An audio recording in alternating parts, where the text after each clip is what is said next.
ও আইসক্রিমটা কিন্তু কামড়ায় না, জানিস তো, চুষতেই থাকে। কালকে রাতে ডাক দিয়েছি। চেটে চেটে চেটে চেটে। মিঠাই, এত ঘন ঘন আইসক্রিম পুরোটা টেনে নিতে চাইছে। এত আইসক্রিম খেতে ভালোবাসে, কিন্তু এরকম গোটা গোটা আইসক্রিম দিলে তো চলবে না, 2-4 দিন ছাড়া ছাড়াই দেওয়া হয়ে যাচ্ছে। বেশি মিষ্টি হচ্ছে না। হ্যাঁ মিষ্টি, পোকা হবে, ক্রিমি। 700 টাকা দিয়ে একটা ট্যাবলেট খাওয়ালাম, 600 কত টাকা নিল।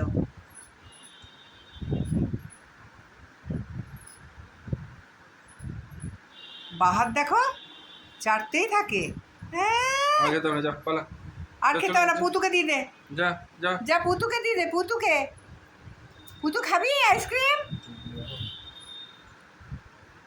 দিচ্ছে না, পুতুকে দিয়ে দেবে মিঠাই। আর কোনো দিকে তাকাবে না এখনো, শুধু খাবারের দিকে তাকায়, শুধু খাবারের দিকে। দিয়ে দে, খেয়ে নিক। যতক্ষণ না খাবে ওর শান্তি নেই।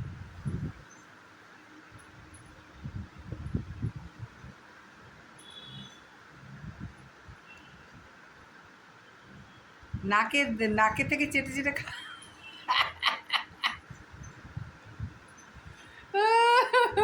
দাদা বদমাইশি করছে। হ্যাঁ ও গোপালি, দাদা বদমাইশি করছে।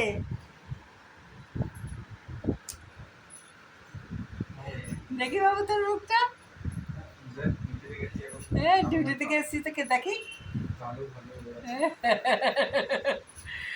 ডিউটি থেকে এসে মিঠাই সোনাকে আইসক্রিম খাওয়াচ্ছে, বাবা ঘাড় বেঁকিয়ে দিয়েছে একদম।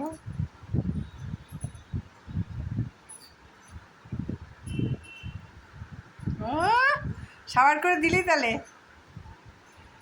এটা বিশাল কাজ করেছে মিঠাই। বাবা বাবা বাবা, ছাড়বে না, আর নেই আর নেই, শেষ।